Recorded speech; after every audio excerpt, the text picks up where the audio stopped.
जय जय राम। श्री राम जय जय राम।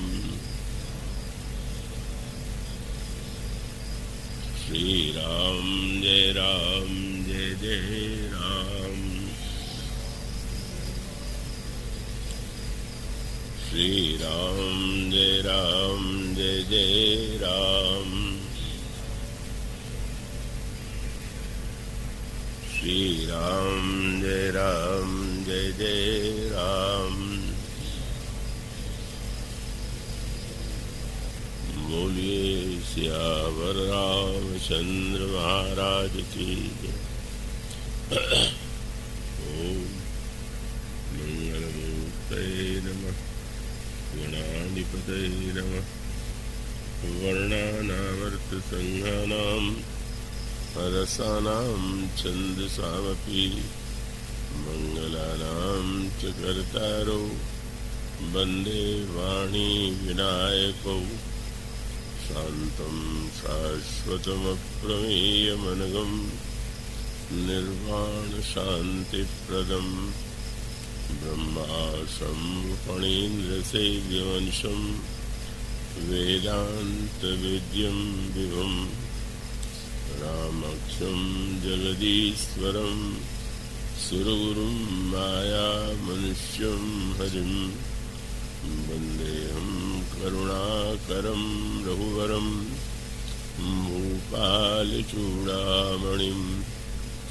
रक्ताम्भोजदलाविरामनयनं पीताम्बरालङ्कृतं श्यामङ्गं द्विभुजं प्रसन्नवदनं श्रीसीतया शोभितं कारुण्यामृतसागरं प्रियगणैर्भ्रात्रादिभिर्भावितं वन्दे विष्णुशिवादिसेव्यमनिशं भक्तेष्टसिद्धिप्रदं कौशलेन्द्रपदकुञ्जमञ्जुलौ कोमलावजमहेशवन्दितौ जानकीकरसरोजलालितौ चिन्तकस्य मनोरङ्गसंगिनौ वन्दे विदेहतनया पदपुण्डरीकं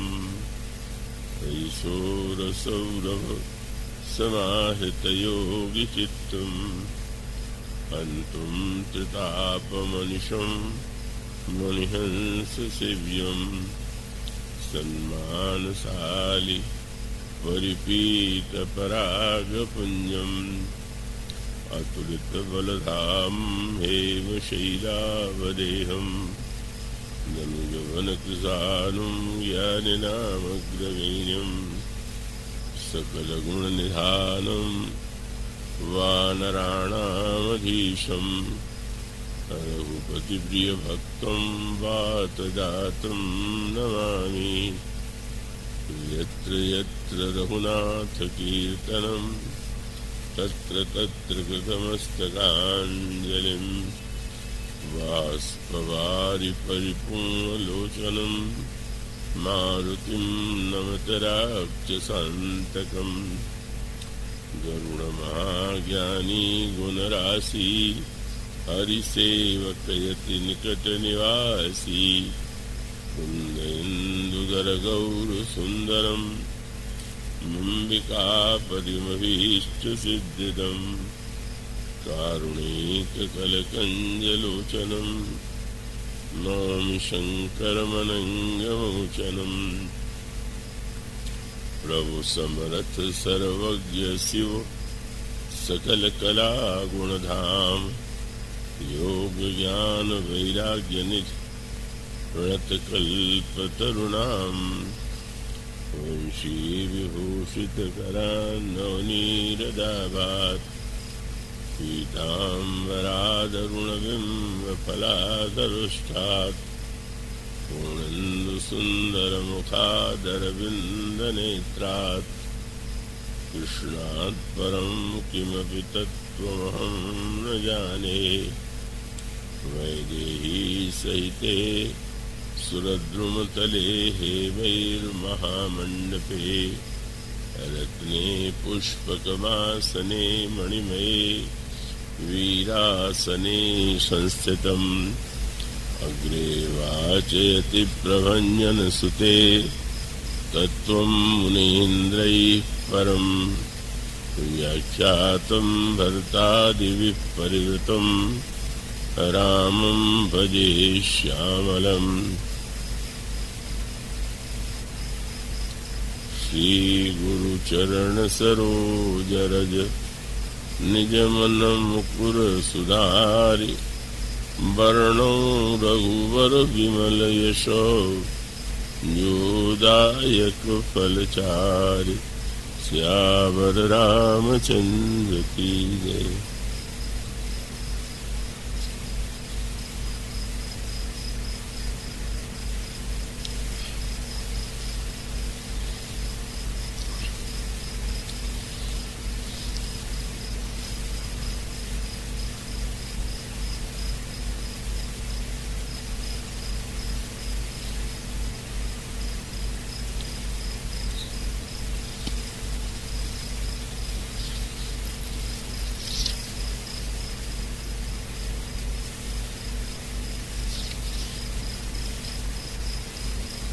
रामराज बैठे त्रैलोकाव हर्षित भये गए सब शोकाव बैर न कर काहू सन कोई राम प्रताप विषमता खोई वर्णाश्रम निज निज धर्म निरत वेद पथ लोग चलहि सदा पामहि सुखहि नहीं भय शोक न रोग दैहिक दैविक भौतिक तापा राम राज नहीं काहू ही व्यापा सब नर करहि परस्पर प्रीति चलहि स्वधर्म निरत श्रुति नीति चारु चरण धर्म जग माही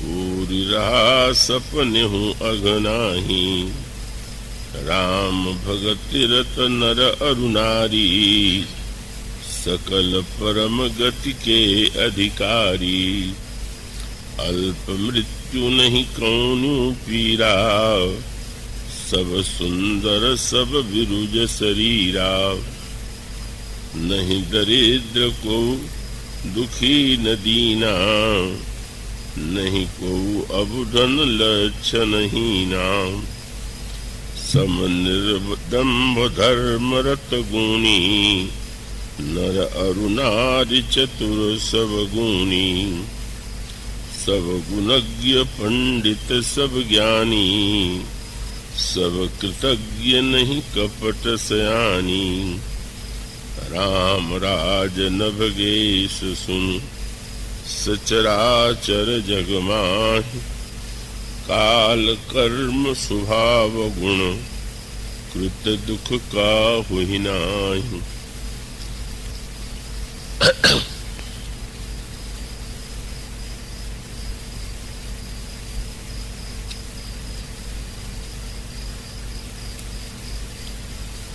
प्रभु श्री रामभद्र की महती अनुकंपा से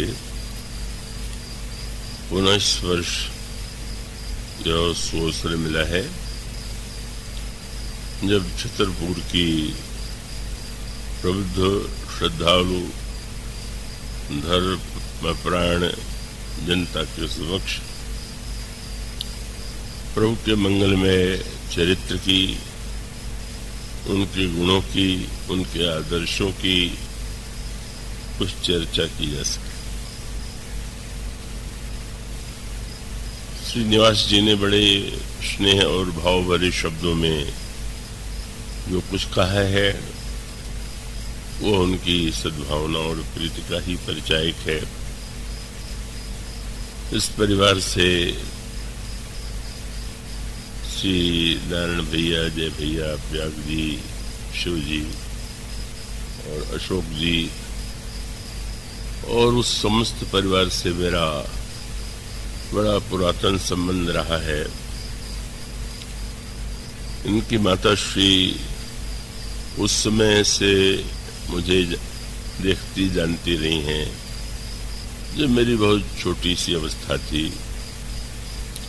तो एक पारिवारिक संबंध के साथ साथ इन लोगों की जो निरंतर बढ़ती रहने वाली श्रद्धा और प्रीति की भावना है, वो मुझे बार बार यहाँ आने के लिए प्रेरित करती है। मुझे कोई कष्ट का तो प्रश्न ही नहीं है। अत्यधिक ध्यान रखते हैं हमारे श्रीजय भैया और सभी अन्य सदस्य। तो वो तो एक प्रेम का एक नाता तो है ही, पर मैं स्वीकार करता हूँ कि यहाँ के श्रोताओं का और उनकी जो सुनने की सजगता है, एकाग्रता है, मुझे बड़ा प्रभावित करती है। और ये आवश्यक नहीं है कि बड़े नगर में बड़े उच्च कोटि के श्रोता मिलते हों और उसकी तुलना में यहाँ के श्रोता न्यून हों। बल्कि पिछले वर्ष के प्रवचन का जब प्रकाशन हुआ तो कई लोग बड़े आश्चर्यचकित थे कि छतरपुर में इतनी उच्च कोटि की कथा कैसे हुई, क्या विशेषता है।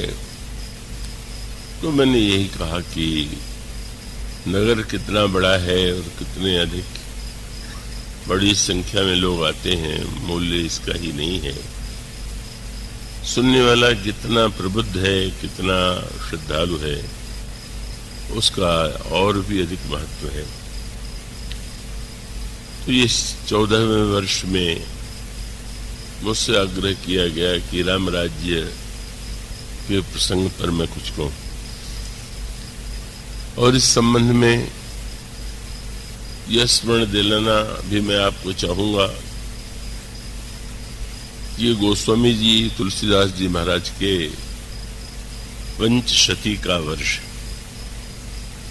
1554 में गोस्वामी जी का जन्म हुआ और इस तरह से विक्रमी संवत के अनुकूल यह 500 वर्ष पूरे होने जा रहे हैं, चल रहा है वो काल। तो गोस्वामी जी रामराज्य पंचशती और सबके द्वारा जो एक त्रिवेणी संगमशाला बना है, उसे दृष्टिगत रख करके कुछ बातें आपके सामने कही जाएंगी। मुझे विश्वास है कि आप अपनी एकाग्रता और तन्मयता से उसका आनंद ले सकेंगे। गोस्वामी जी की पंचशती और उसके संदर्भ से जुड़ करके जो आयोजन हो रहे हैं देश के विविध भागों में, कभी कभी यह सोच करके बड़ा विचित्र सा प्रतीत होता है कि जिस महापुरुष को, जिसकी कृति को हम आज इतना सम्मान दे रहे हैं, उसके जन्म की स्थिति तो इससे सर्वथा भिन्न थी। जिसके जन्म के समय बधाई नहीं बजाए गए, गीत नहीं गाया गया, पिता ज्योतिष के अंधविश्वासी थे और उनको लगा कि ये बालक तो बड़ा अभागा है, बड़ा विनाशक है, और वो इतने कहना चाहिए कि निर्मम ज्योतिष के मानने वाले थे कि उनको लगा इस बालक का त्याग कर देना चाहिए। तो बड़ी विचित्र सी बात है, जिस बात को गोस्वामी जी बार बार स्मरण करते हैं कि वह तुलसीदास जिसकी स्थिति है बाल्यावस्था में रही, जन्म के समय रही, कि माता पिता जग जाई तजो, विधियूं न लिखो कछु भाल भलाई। कौन ऐसा भागा बालक होगा जिसका परित्याग पिता ने कर दिया हो, माता बाध्य रही हो और उसके पश्चात इतना उनका जो अंधविश्वास था उनकी रक्षा तो नहीं कर पाया, उनकी मृत्यु हो गई, माता की भी मृत्यु हो गई। और तब लोगों ने यही मान लिया कि इस बालक के दुर्भाग्य का इससे बड़ा लक्षण क्या होगा, और वह अनाथ बालक कि जिसे अपनी उदर पूर्ति के लिए, अपना पेट भरने के लिए दर दर भिक्षा मांगनी पड़ी, और जिसने ये कहा हो कि मैं तो केवल अगर कोई भिक्षा में 4 चने के दाने दे देता था तो मुझे तो वही चारों फल प्रतीत होते थे। 4 फल मांगो 4 ही चनक को। कल्पना कीजिए उस दरिद्रता, उस अभाव, उस कष्ट का जो उस बालक को मिला। और ऐसा अनाथ बालक ऐसा सनाथ हुआ और उसने ऐसा दिव्य संदेश दिया कि जिसे ग्रहण करके आज भी हम धन्यता का अनुभव कर सकते हैं, करते हैं। कभी कभी बुद्धिवादियों की गोष्ठी होती है, समाचार पत्रों में एक शब्द बार बार दोहराया जाता है, थोड़ा मुझे आश्चर्य होता है, थोड़ी हंसी भी आती है, और वह है एक शब्द जिसको पढ़े लिखे व्यक्ति जो पढ़ते होंगे समाचार पत्रों में, लेखों में, गोष्ठियों में, वो ये है कि तुलसीदास की आज प्रासंगिकता क्या है। तो मैं सोचने लग जाता हूं कि शायद क्या अगर कुछ बुद्धिमान व्यक्ति एकत्र होकर के गोस्वामी जी को प्रासंगिक होने का प्रमाण पत्र दे दें अथवा न दें, तो इससे क्या कुछ अंतर पड़ने वाला है? विचार यह नहीं करना चाहिए कि गोस्वामी जी की प्रासंगिकता क्या है, विचार यह करना चाहिए कि आज हम सब कुछ करते हुए भी प्रासंगिक नहीं रह गए हैं, और 500 वर्ष पहले जिसका जन्म हुआ वो आज जन जन में प्रासंगिक है। उसको प्रमाण पत्र थोड़ी चाहिए कि प्रमाण पत्र दिखला के कहें कि नहीं आज भी गोस्वामी जी प्रासंगिक। वो तो घर घर में, परिवार में और उच्च से लेकर के साधारण वर्ग में उनकी कृति व्याप्त है। तो ये तो हमें यह सोचने की प्रेरणा देती है कि 500 वर्ष पहले एक महापुरुष हुआ और वो आज भी इतना प्रासंगिक बना हुआ है, और जब स्वयं वे जो प्रासंगिक नहीं रह सक पाए, वे उनको प्रासंगिक होने के लिए उन पर विचार करते।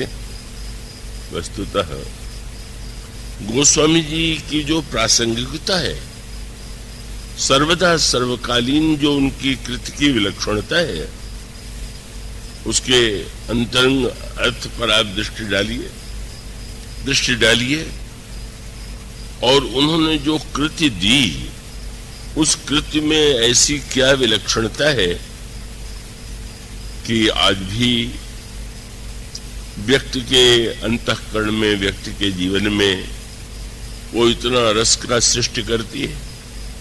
अभी मुंबई में था, नवभारत टाइम्स की ओर से उसके संपादक महोदय आए थे, और उन्होंने यही कहा कि कितने आश्चर्य की बात है, इतने वर्षों से रामलीला हो रही है, राम कथा हो रही है, और अब भी लोग उनका उत्साह, उनकी उमंग ज्यों की त्यों है।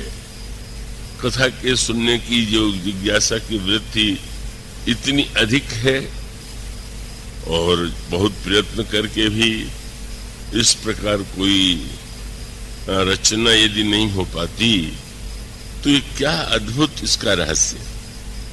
मैं इसको बहुत भाषणात्मक नहीं बनाना चाहूंगा, पर उसका मूल सूत्र यह है कि प्रत्येक व्यक्ति जो है का वो दो विलक्षण माध्यमों से अपने जीवन में गतिशील। मैं आशा करता हूं कि आप पूरे चैतन्य रह करके सुनेंगे। एक है बुद्धि और दूसरा है मन। तो बुद्धि और मन की थोड़ी समस्या है।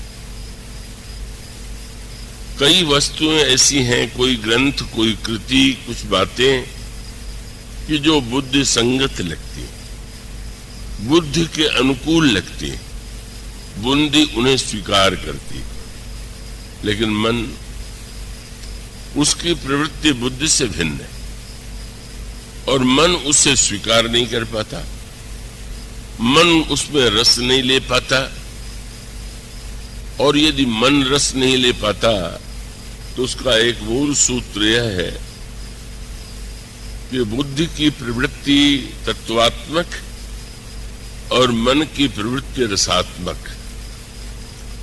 बुद्धि जो है वो तत्व का सत्य, सार्वकालिक सत्य, उस सत्य के लिए व्यग्र है, और व्यक्ति का मन जो है उसे रस की इच्छा है, रस की आकांक्षा है।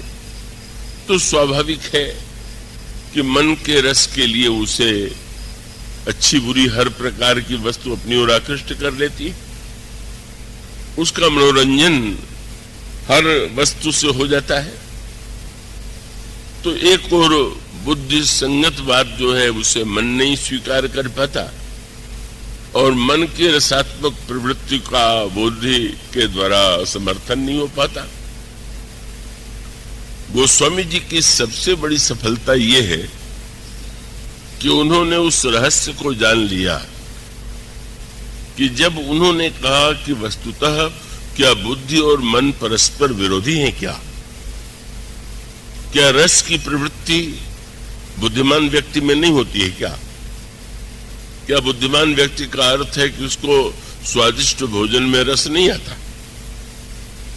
क्या वो अनेक ऐसी वस्तुओं में आनंद नहीं लेता है जो साधारण व्यक्ति को भी उसमें आनंद की अनुभूति होती? और इसका अर्थ है कि बुद्धि और मन दोनों को समान रूप से यदि हम तृप्त कर सकते हैं तो स्वाभाविक रूप से वह जो कृति होगी वह लोक मंगल के लिए दोनों ही वर्गों के लिए समान रूप से प्रिय होगी।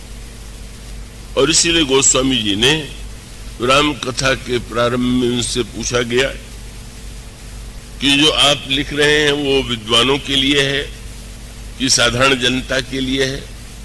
तो आपने तुरंत ये जो वाक्य कहा वही वो अनोखा सूत्र है, और जो कृतिकार उस सूत्र को समझ लेता है उसकी कृति जो है बुद्धि और मन को समान रूप से आकृष्ट करती है। और उनका वाक्य क्या है? बोले बुध विश्राम सकल जनरंजनी राम कथा कलि करुष विभंजन। यह राम कथा विद्वानों को विश्राम देने वाली। बहुत बड़ा विलक्षण वाक्य कहा उन्होंने। विश्राम देने का अर्थ क्या हुआ कि बुद्धिमान व्यक्ति थकता भी तो बहुत है, स्वाभाविक है, बहुत अध्ययन करता है, बहुत तर्क करता है, बहुत तरह से सोचता है। तो जब कोई व्यक्ति परिश्रम करेगा तो थकान आवेगी। गोस्वामी जी एक नई बात कहते हैं कि जो मैं वस्तु मेरे माध्यम से आपके सामने आ रही है वह विद्वानों की थकान को मिटाती है। और उसका अर्थ तो आप सब अच्छी तरह समझ सकते हैं। साधारण व्यक्ति को थकने के बाद नींद आती है, तो क्या जो बुद्धिवादी है उनको थकने के बाद नींद नहीं आती है क्या? उनको नींद की आवश्यकता नहीं है क्या? और यदि है तो इसका अभिप्राय है कि गोस्वामी जी ने ये कहा कि अंततो गत्वा बुद्धि का जो उद्देश्य है वो क्या है? बुद्धि का भी चरम उद्देश्य यही है कि व्यक्ति जो है एक निश्चित निष्कर्ष पर, एक सत्य के साक्षात्कार में अपने को स्थित पावे।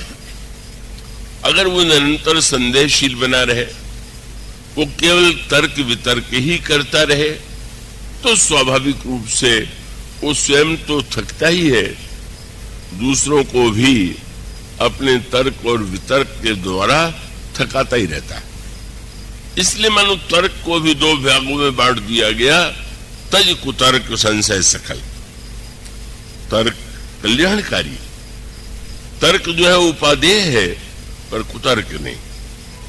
तो गोस्वामी जी यह आग्रह पूर्वक कहते हैं कि जो विद्वान बहुत पढ़ करके, बहुत सोच करके बहुत थक गए हों आमे, और अगर वो राम कथा का श्रवण करेंगे, मनन करेंगे, अध्ययन करेंगे, तो उन्हें विश्राम प्राप्त होगा।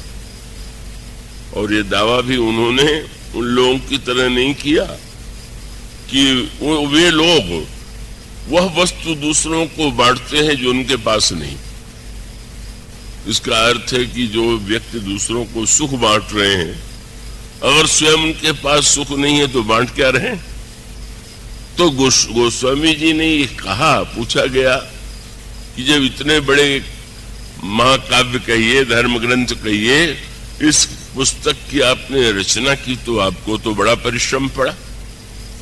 तो गोस्वामी जी ने एक नई बात कही। उन्होंने कहा इस रचना का उद्देश्य थकना नहीं, इस रचना के द्वारा मैं थक नहीं गया। अपितु उत्तरकांड में एक नई बात कहते हैं, और वो यही है, वो आप पंक्ति पाएंगे कि जब कहते हैं कि जाकी कृपा लवलेसते मति मंद तुलसीदास हु, पायो परम विश्राम राम समान प्रभु नहीं को। मैंने इस रचना के बाद परम विश्राम पा लिया। और यह सूत्र मानो वे देना चाहते हैं कि अगर आप थके हुए को केवल और थकाते हैं, उसके संशय को आप और उत्तेजित करते हैं, उत्प्रेरित करते हैं, तो आपका संशय जो है आपके लिए नहीं, वो दूसरों के लिए भी घातक होगा। और इसलिए गोस्वामी जी ने कहा इस राम कथा की विशेषता यही है, यह विद्वानों को विश्राम देती, बुद्ध को विश्राम देती है। और उसके साथ साथ वे कहते हैं कि ये इसका एक मैं बात कहूं, कई लोग सरल वस्तु को भी कठिन बना करके बोलना चाहते हैं। एक बड़े भारी विद्वान थे, कुलपति भी थे, तो वो जब अंग्रेजी में भाषण देते थे तो बीच बीच में इतना जटिल शब्दावली और इतना कठिन भाषण देते थे कि वो सुनने वाला समझ ही नहीं पाता था कि ये क्या कह रहे हैं। उनसे पूछा गया कि आप ऐसा क्यों करते? तो उन्होंने कहा कि इसके बिना इन पर प्रभाव पड़ ही नहीं सकता। जब इनको बैठ करके लगे कि मेरे समझ में नहीं आया तो लगेगा कि हमसे कोई ऊंचा है। तो अब जब दूसरे व्यक्ति को के द्वारा अपनी बुद्धिमत्ता मनवाने के लिए आवश्यक हो कि हम सरल को जटिल बना दें, तो स्वाभाविक है कि हम अपना आनंद स्वयं लेते रहें, हम अपने बुद्धिवादिता की, अपनी तर्क संगीता को महत्व देते रहें। लेकिन वस्तुतः का सत्य तो यही है कि आप, गोस्वामी जी ने बड़ा विचित्र सूत्र है, क्योंकि अनेक प्रसंग ऐसे होते हैं जो सचमुच बड़े जटिल होते हैं। अब दर्शन शास्त्र का जो निरूपण होगा, शिष्ट तत्व का जो निरूपण होगा, वो तो जटिल होगा ही। लेकिन बताने वाले का उद्देश्य यह होना चाहिए कि वो जटिल को जितना सरल से सरल बना सके उतना वो उसको कहे। इसलिए उन्होंने कविता की परिभाषा में जो वाक्य लिखा, आप में से जिन्होंने पढ़ा होगा वो देखेंगे, वाक्य कहते हैं गोस्वामी जी का ग्रंथ जटिल से जटिल है, कठिन से कठिन है। और जब ये कविता की परिभाषा करते हैं तो कहते हैं सरल कवित कीरति विमल सुई आदर ही सुजान।